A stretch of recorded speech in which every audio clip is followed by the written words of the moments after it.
Hello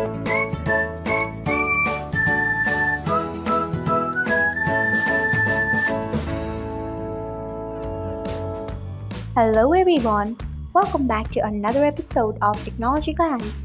Today in this video, I'm going to guide you through how you can enable post view history on TikTok. So let's get started. First, you open TikTok app in your device, then tap on your profile icon if you haven't.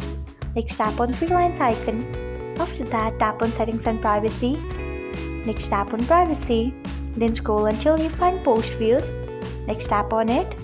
After that, you can see the option of post view history. Turn on it by tapping on it. So this is how you can enable post view history on TikTok. Thanks for watching. If you found this guide helpful, we would love it if you hit the thumbs up button below.